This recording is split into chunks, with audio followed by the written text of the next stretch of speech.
most people don't start doing the assessment until they're out of gas and they ain't got no choice but to focus on it because we don't train ourselves to self-improve. We wait till we ain't got no other choice.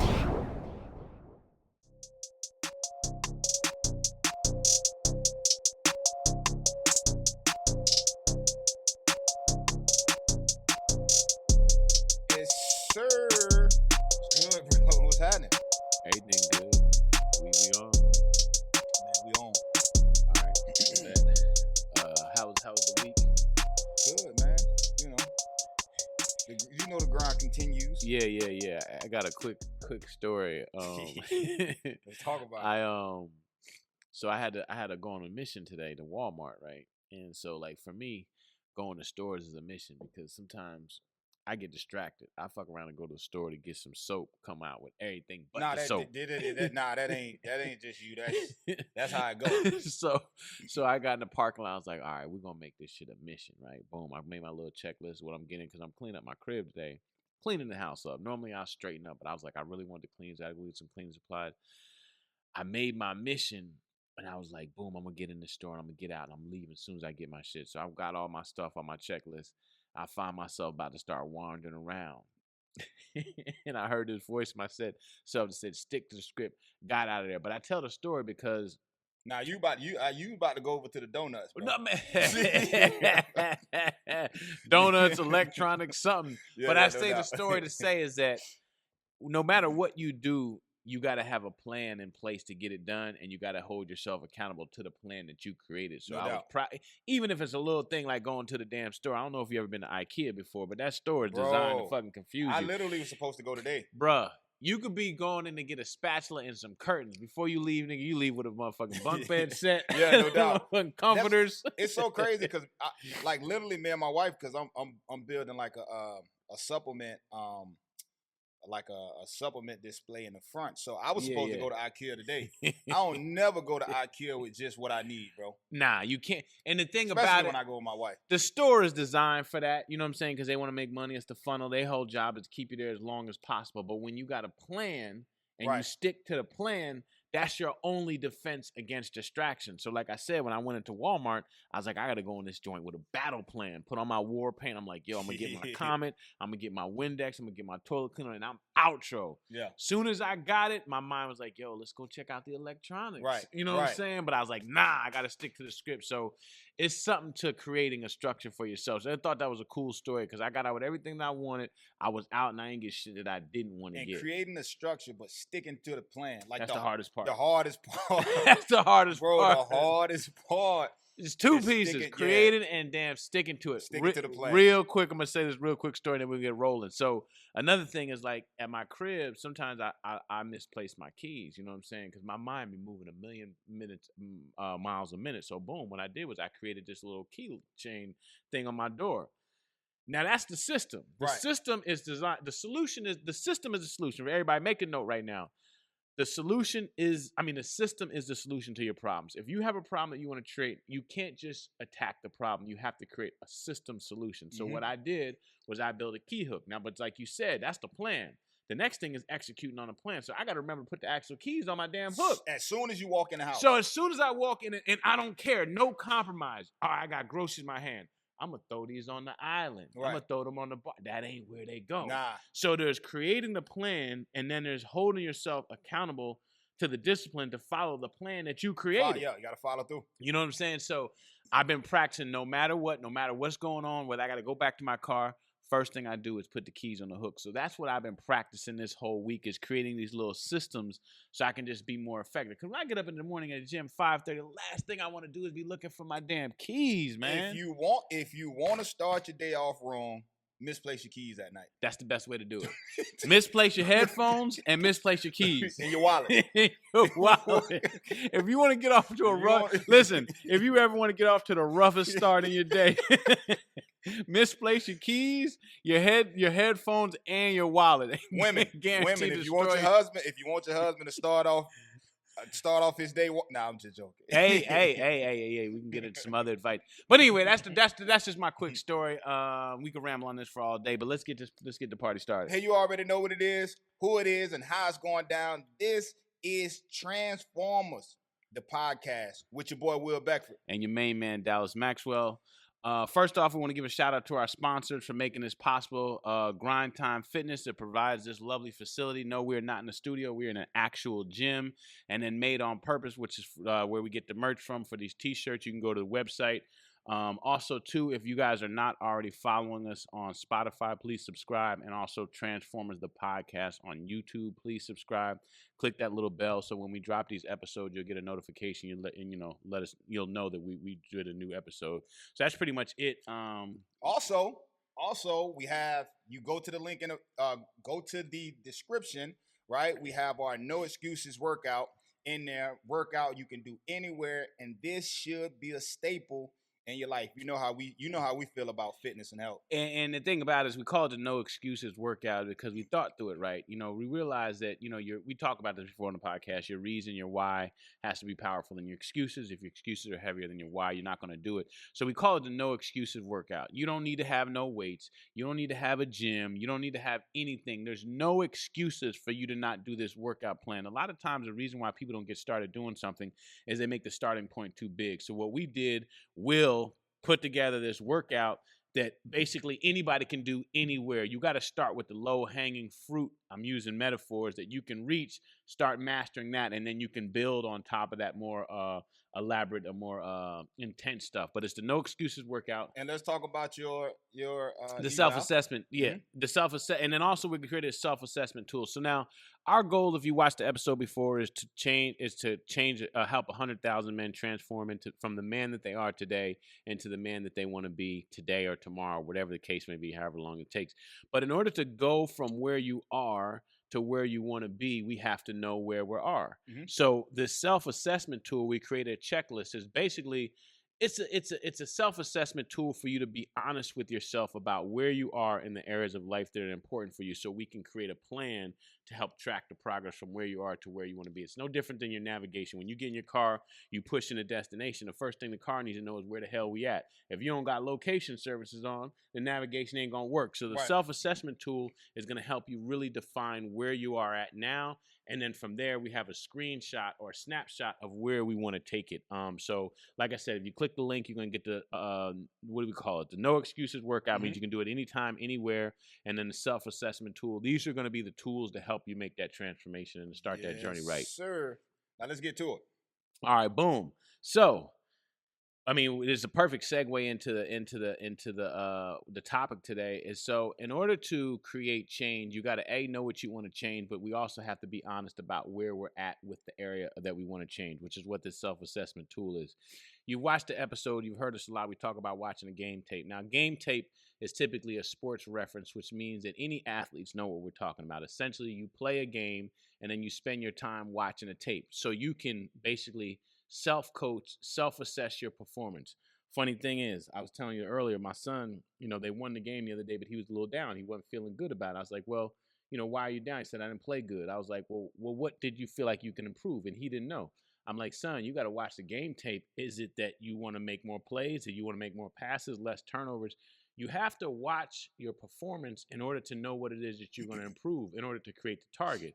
So watching the game tape, we kind of broke it into 4 categories. Now, let me ask you a question. When you were playing, how important was it for you guys to watch the game tape? Did they make it a big deal? Was that something you're supposed to do on your own? No, it's the most important, right? And when you talk about assessing yourself, a lot of athletes think it's more important to watch the opponents, right? Ooh. They think it's more important to watch the opponents. But once you start getting to the highest levels of sports, you'll realize that it's way more important to assess yourself. When you look at guys like Kobe Bryant, and Michael Jordan, you understand how important it is for those guys. And LeBron, LeBron, I can't forget about. Yeah, can't forget about LeBron. He ain't like that. Guy. Yeah, he ain't like that. So but when these guys are relentless when it comes to self-assessment. Yeah. And I say relentless. Also, I don't know if you guys read the book Relentless. What's my guy name that wrote? He trained Michael Jordan. He trained Phil Jackson. No. So I mean, that's the coach, but I can't remember the name. I'll get back to it. But the guy that trained was the trainer for Michael Jordan and Kobe Bryant. Yeah. Relentless. But he talks about how relentless, not no pun intended, these guys were on self-assessment and being able to assess themselves outside of the opponents. So just to get back to the point, it's way more important to assess yourself and to watch that game film to be able to see the things that you can improve on. I'm gonna go as far. I mean, stop me if I'm crazy. I'm gonna go as far as to say that the single most important component in your transformation process. Tim Grover. Okay, all right, that's a bet. Somebody helped you out. Yeah, all right, that's a bet. I'm gonna go as far as to say is the most important part of your transformation process is the self-assessment. Right. And so there's assessing yourself, which is a little easier than the second part. And then the second part is being honest with the assessment. You know what I'm saying? Being honest about what you saw.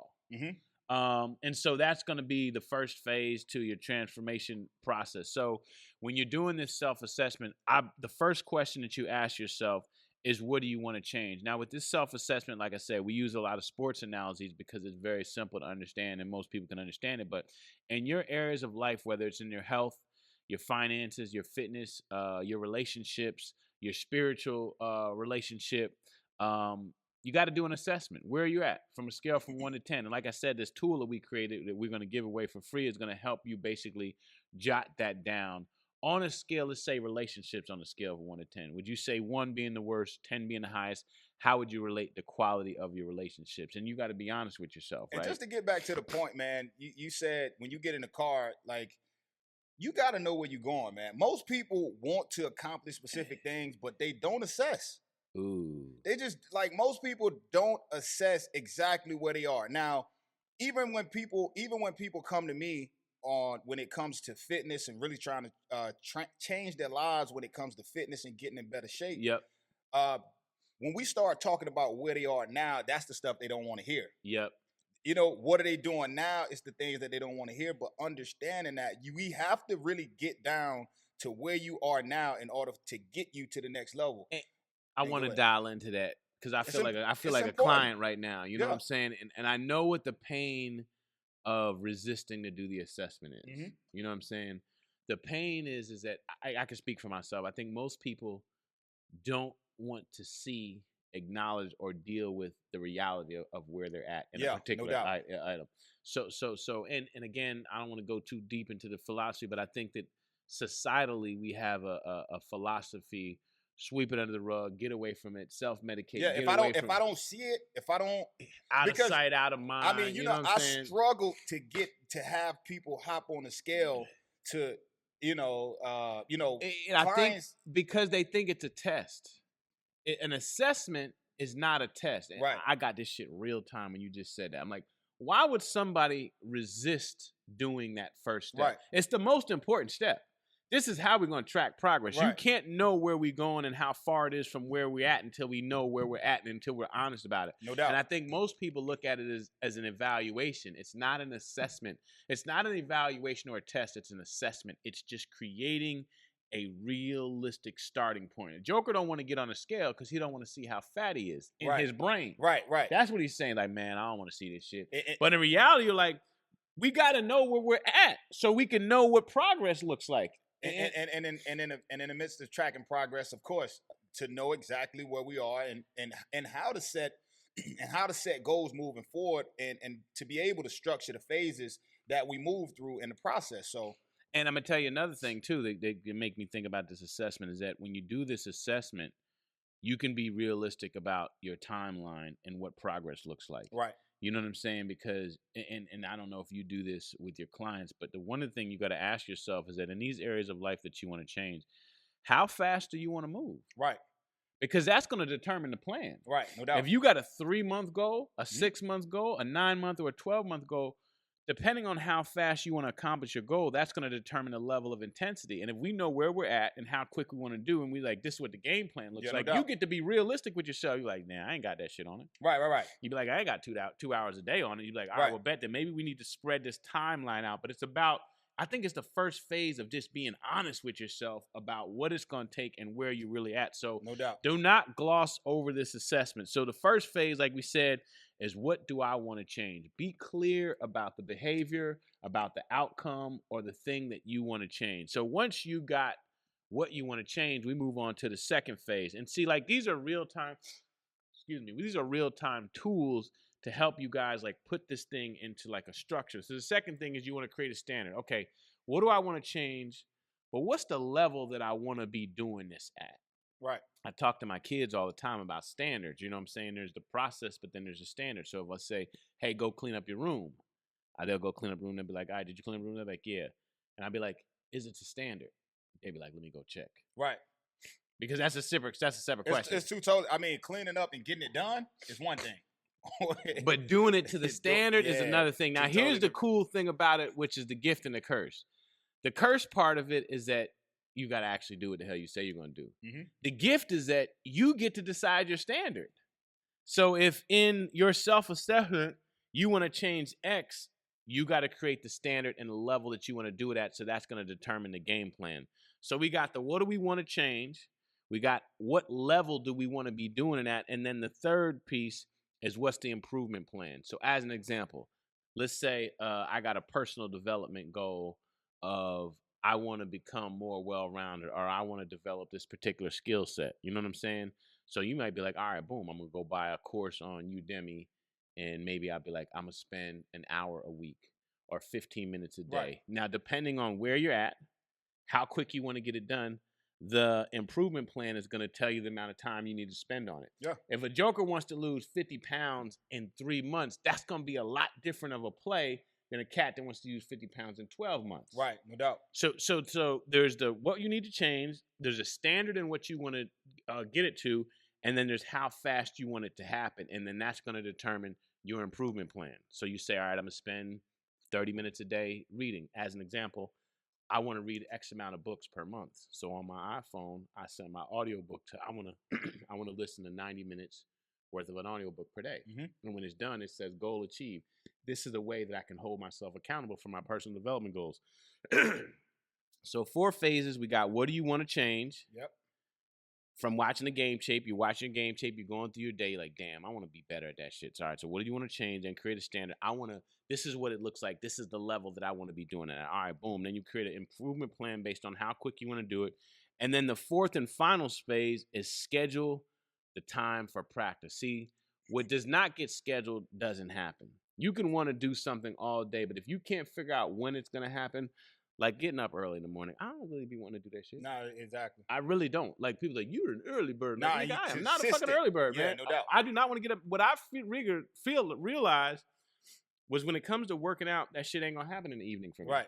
It's just not gonna happen. Yeah, no doubt. And jokers be talking about I don't have time, I don't got enough time, or it ain't enough time in the world. Dude, you get the same amount of time. It's about what you're doing with that time. So when I looked at my assessment, in order for me to work out, I had to get up at 5:30.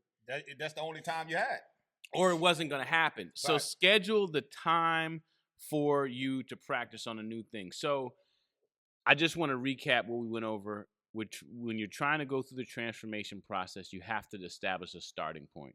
You cannot have a destination or create a time frame or a plan until you know where you're at, which is why the assessment is critical. It's simply watching the game tape, looking over your life, taking a week, a month, a year, whatever time frame that you need that you're calling your quote fingers game tape, scanning all the things that you want to change. Then you create a standard, what you were doing and how you want to do it. That's the second phase. The third phase is you're going to have an improvement plan based on how quick you want to get it done. And then the fourth thing is you have to schedule the time to do it. Because a lot of times people will say, I want to do XXX, like New Year's resolution. Right. Everybody's got one.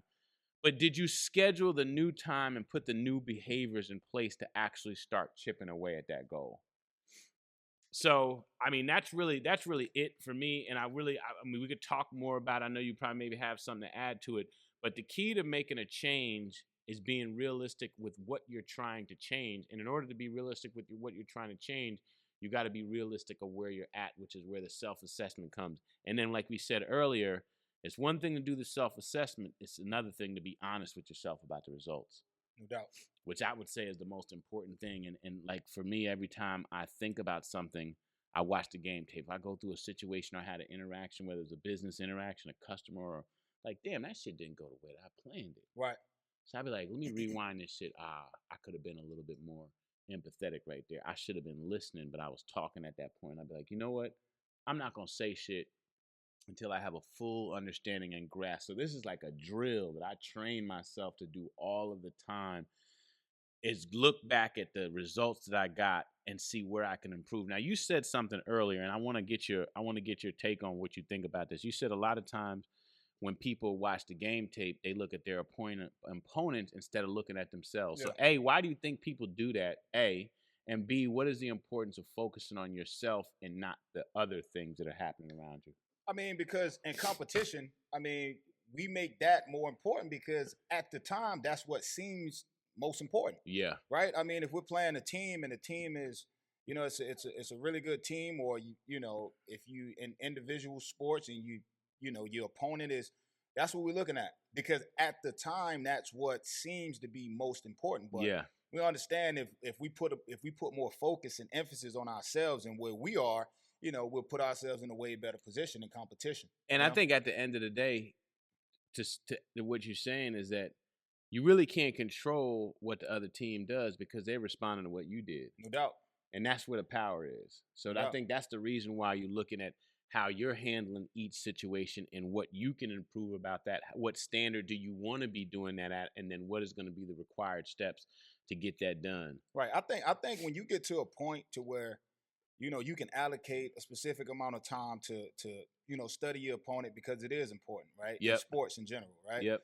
But if you're not allocating that same amount of time into yourself, then you're doing yourself a huge disservice. And when we talk about self-improvement, we do the same thing outside. Yep. Focusing on the boss, we focusing on the clients, we focusing on, you know, employees and things of that nature. But a lot of times we don't look at ourselves until we get in a position where our back is against the wall and we don't have nothing else to look at but ourselves. So what that meant to me is that the focus is always internal, rarely external. Yeah, 1,000%. 1,000%. You know, because if we put the proper energy, right? If we put the proper energy out and as well as you know, focus on what we need to focus on, and that's ourselves. Yep. We can move mountains. But a lot of times, again, you know, the focus is external. And until we get into a situation where we have nothing else to draw from or look at, then we look in the mirror and say, damn, there's some things I need to change. Facts. Some things I need to modify. Which is normally when you rock bottom or your ass is on your back. When you on your back, you like, yo, what do you got, bro? You we got get real introspective. Yeah, you're right. 1,000%. No, it's the truth. It's the truth. And the funny thing is, that's what it takes. I mean, man, I don't know if it's a gender thing, but that's what it takes. Is most people don't start doing the assessment until they're out of gas and they ain't got no choice but to focus on it, because we don't train ourselves to self-improve. We wait till we ain't got no other choice. And like we say all the time, preventative maintenance is way less expensive than waiting until something gets too far. You know what I'm saying? That being said, like I said, our goal, we always say, is to help 100,000 men make the transformation from the man that they are today into the man that they want to be tomorrow. And the way we do that is assessing where we're at and then tracking a process, creating a process for ourselves. If you want to get up the stairs, you got to follow the steps. And I mean, to be honest in your assessment. Ooh, that's the hardest part, you got to be honest in your assessment. So when you assess yourself, when you assess the situation, you know, look at it from a 50-foot view, and to be able to say, okay, this is what it is. Now, what do I need to do to get in a better situation and get out of the situation I'm in now, if the situation is not a proper situation, so to speak? Exactly. What am I gonna do? What do I need to do? And then, just like being honest with yourself, a deeper question is, what am I willing to do? What am I willing to do? Yep. You know, because we always talk about who you need to become. But what am I willing to do? Mm-hmm. And you got to be honest with yourself. So, I mean, the takeaway for me is that transformation is a process. You got to know where you're going, but most importantly, you got to know where you're starting so you can map the course to get there. The second thing is that once you do the assessment, you got to be real with yourself about where you're at and be honest with yourself. And that's what it is. This right here is going to be the beginning of any kind of transformation that you want to make. So again, click that link, like we said earlier. We got a free tool, no excuses workout, which is going to start because when you start your fitness journal and you begin to feel better, you begin to be healthier, have more energy. This is going to help you accomplish anything that you want to accomplish. And then the self-assessment is going to give you basically your own personal report card. And this ain't about beating yourself up saying I'm fat or I'm broke or whatever the hell you got going on, but it's about, let me just be honest with where I'm at so I can know to celebrate these little wins. If you weigh 5,000 pounds, then you need to know that. And next week, if you weigh 4,992 pounds, God, you don't wear. You be like, I lost 8 pounds, but at least you got something to kind of track. So that being said, we're gonna wrap it up. We appreciate y'all for watching. Listen again, if you guys have not already, please follow us on YouTube. Subscribe, hit the bell. Anything else you want to add to it? Nah, listen. That's it. Yeah, that's it.